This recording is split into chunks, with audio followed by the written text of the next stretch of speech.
예, 요한계시록 11장입니다. 서원을 같이 읽을까요? 대환란 중 후 3년 반이 시작될 때 정권을 잡은 적그리스도가 유대인들을 말살하려 합니다.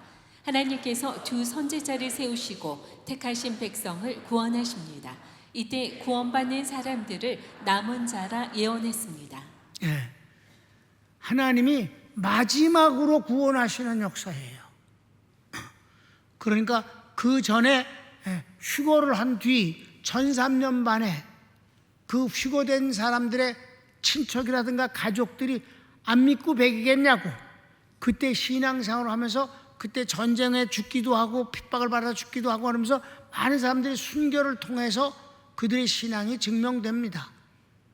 그리고 후 3년 반이 딱 시작될 때는 벌써 인구의 20억 이상이 전쟁을 통해서 죽었고 3분의 1이 죽은 뒤에 정권을 잡은 적그리스도가 함께 했던 유대민족을 이제 싹 아주 말살시켜버려서 지 혼자서 세상을 차지하는 권력자가 되기를 원하는 겁니다.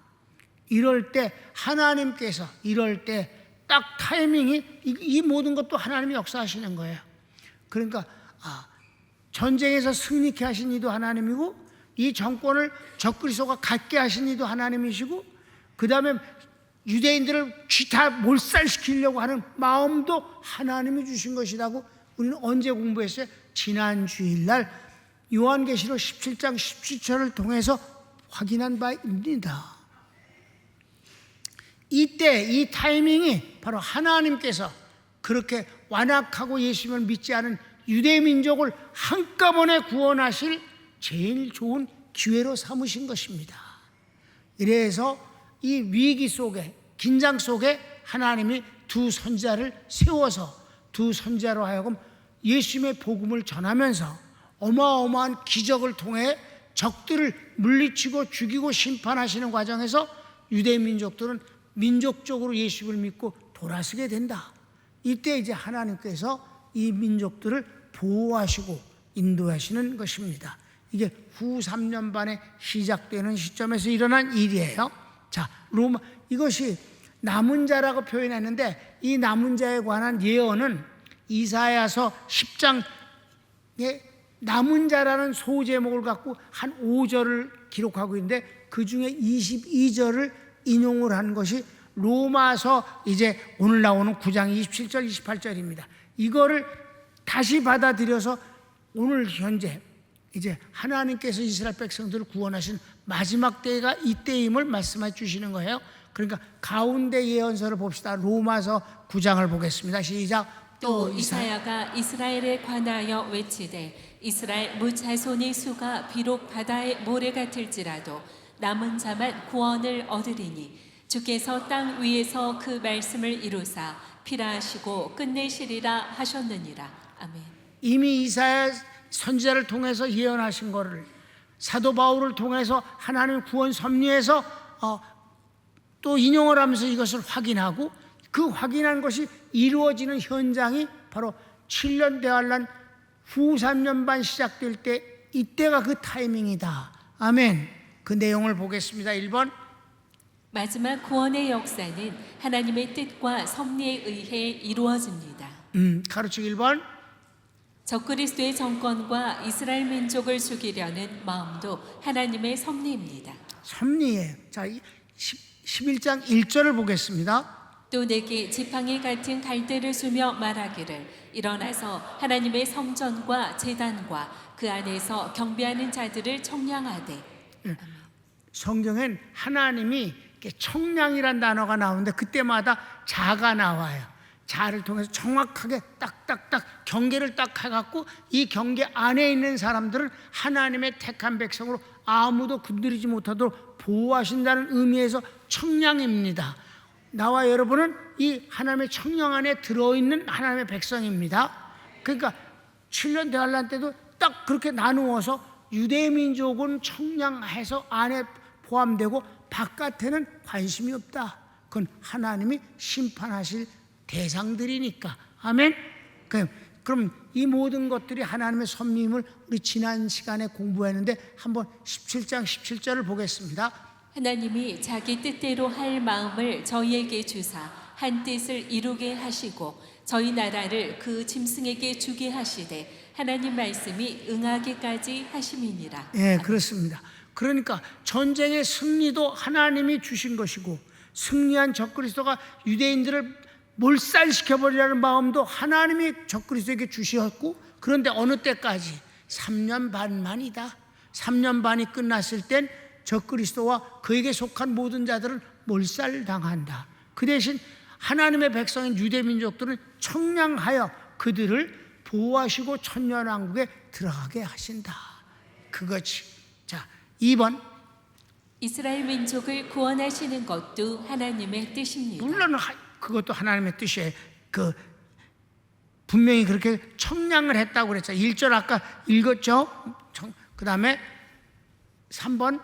적그리스도를 심판하시는 것도 하나님의 뜻입니다. 그럼 2절 상반절을 한번 읽을까요? 성전 밖 마당은 청량하지 말고 그냥 두라. 그게 문제예요. 하나님은 불신자들에서 관심 그냥 내버려 두사. 하나님의 심판을 한마디로 말하면 내어버려 두사. 하나님의 저런 자들을 가만두십니까? 내버려 두시는 게 바로 심판이에요. 내버려 두면 그네들은, 그래서 다윗도 막 너무 억울하니까 하나님 왜 가만두십니까? 막 그랬을 때 하나님이 다윗에게 응답을 주시고 그들은 미끄럼틀 위에 올려놓은 것 같으니라.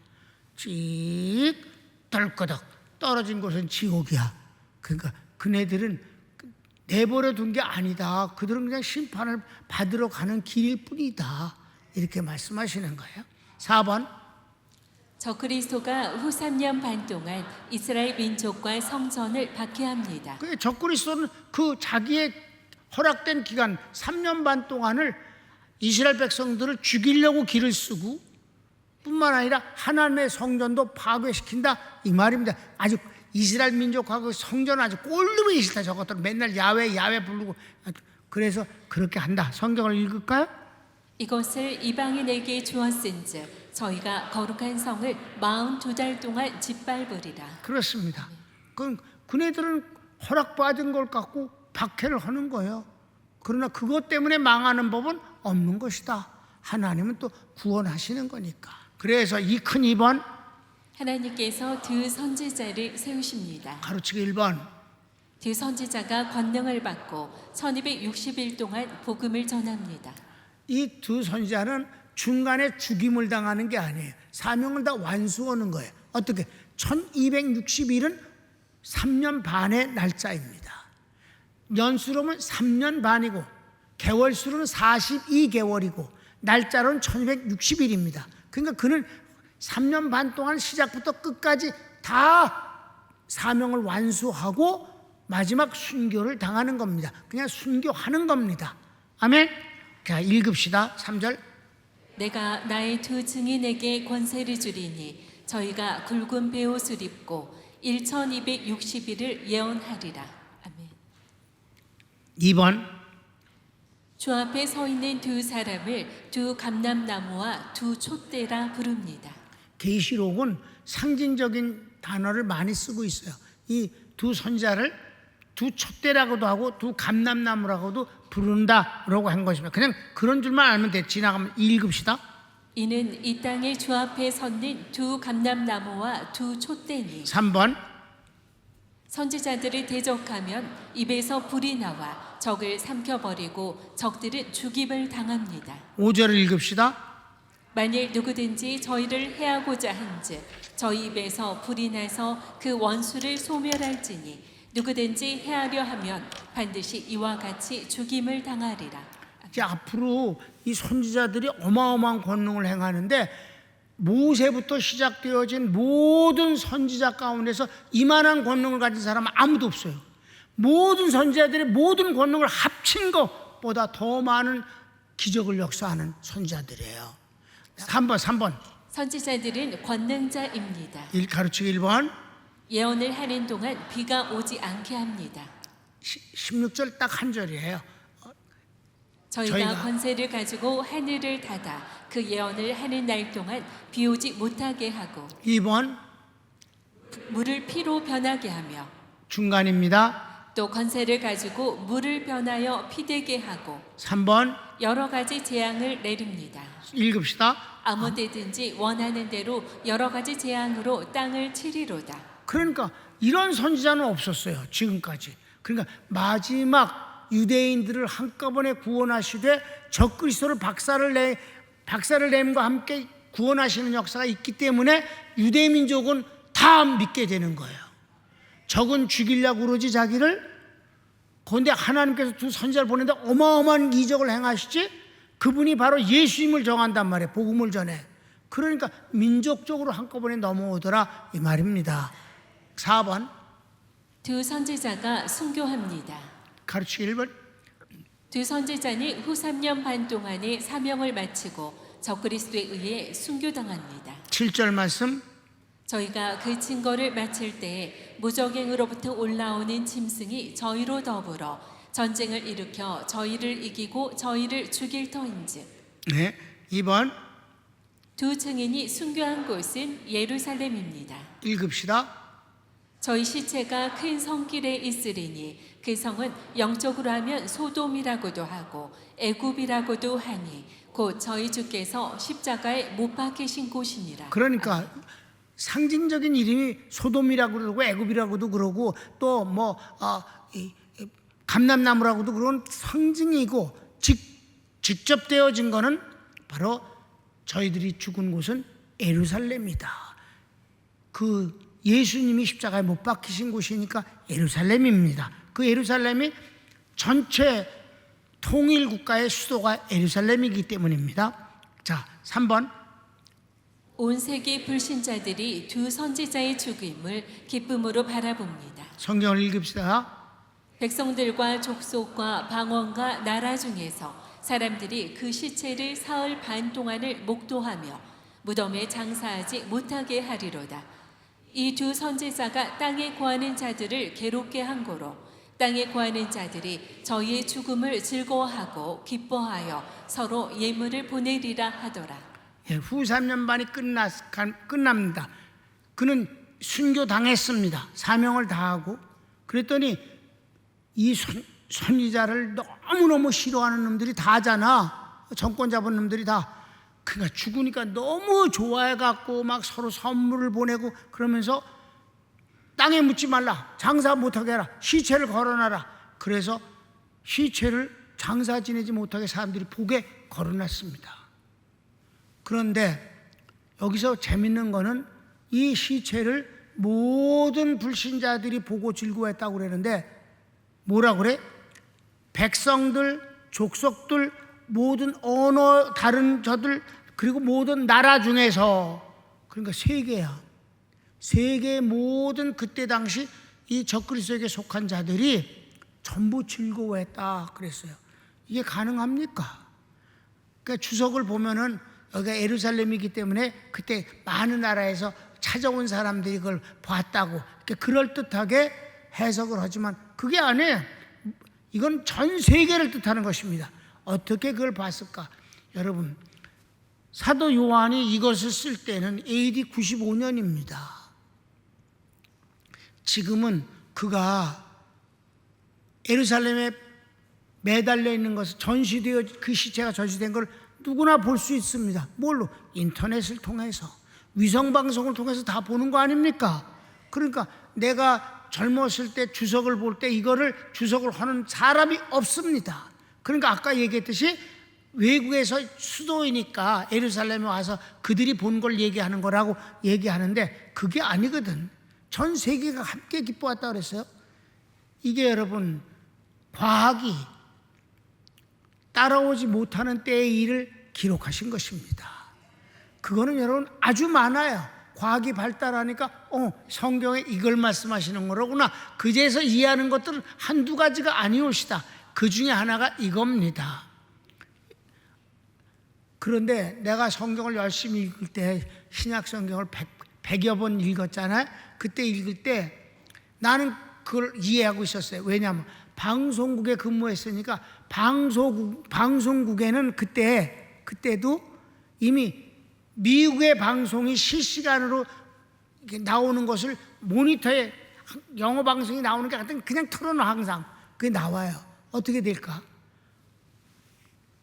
지구는 동그란데 반대편에 있는 미국의 방송이 한국에 오는 어떻게 그쪽에서 하늘로 쏘면 하늘에서 받아서 한국 쪽으로 보내오는 것을 미국에서 그것을 제공해 줬기 때문에 아는 것이지요.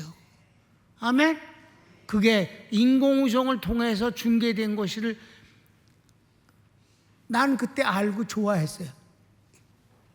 5번. 하나님께서 두 선제자를 부활시키시고 휴거시키십니다. 그래서 죽자마자 하나님께서 거기 이제 전시되어진 후에 3일이 지난 뒤 예수님처럼 3일이 지난 뒤 부활시키시자마자 휴거시켰는데 그걸 많은 사람들이 봤다 이 말이에요. 계속 그걸 중계를 하고 있었으니까. 성경을 읽읍시다. 3일 반 후에 하나님께로부터 생기가 저희 속에 들어가매 저희가 발로 일어서니 구경하는 자들이 크게 두려워하더라.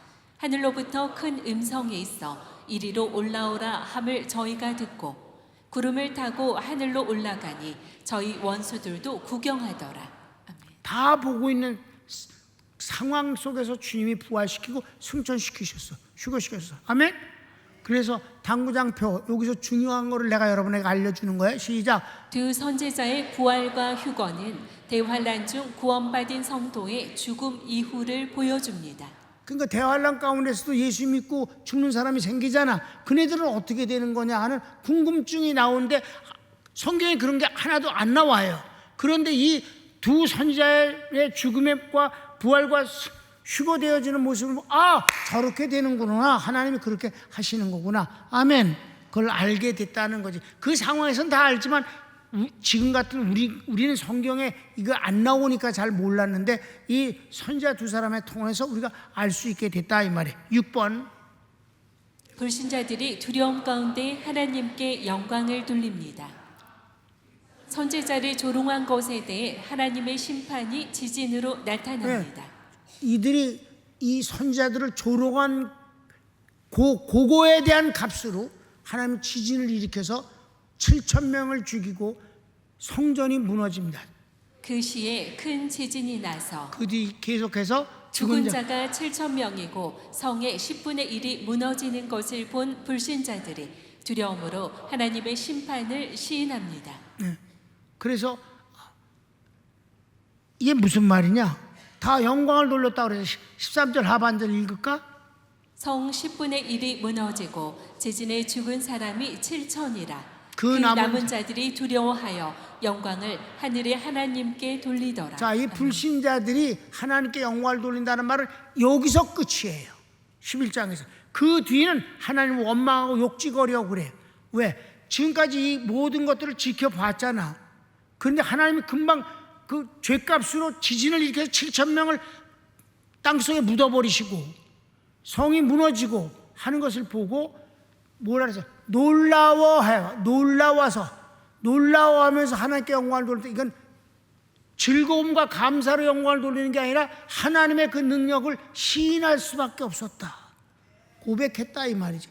이해되셨습니까? 결어를 읽습니다. 7년 대환란 중 전 3년 반은 유대민족과 적그리스도가 연합하여 세계 전쟁을 일으키고 승리합니다. 세계 정권을 잡은 적그리스도는 유대민족을 말살시키려 합니다. 그러나 이 모든 일은 하나님의 뜻입니다. 후 3년 반에서의 하나님의 뜻은 적그리스도로부터 유대민족을 구원하시고 보호하시는 대신 적그리스도를 심판하시는 것입니다. 이 과정에서 또 하나의 하나님의 뜻은 유대민족이 예수님을 믿고 구원받는 것입니다. 하나님은 두 선지자를 보내 이적을 통해 유대민족을 보호하고 복음을 전해 민족적으로 예수님을 영접합니다. 여러분, 결어를 잘 썼잖아. 더 붙이는 거는 절대 신뢰지? 여러분을 무시하는 일이야. 손을 모으세요. 우리가 이렇게 나와 상관이 직접 있는 건 아니지만 하나님의 역사가 이렇게 해서 이 지구의 역사, 인류의 역사가 마무리되어 가고 있다는 사실을 미리 확실하게 지식적으로 알고 있다. 그걸 바라보고 있다. 그러므로 나는 하나님의 청량 안에 들어있는 하나님의 자녀요 가족이다. 하나님 앞에 우린 감사하면서 살면 될 것입니다. 다 같이 주여 한번 부르기도 합시다. 주여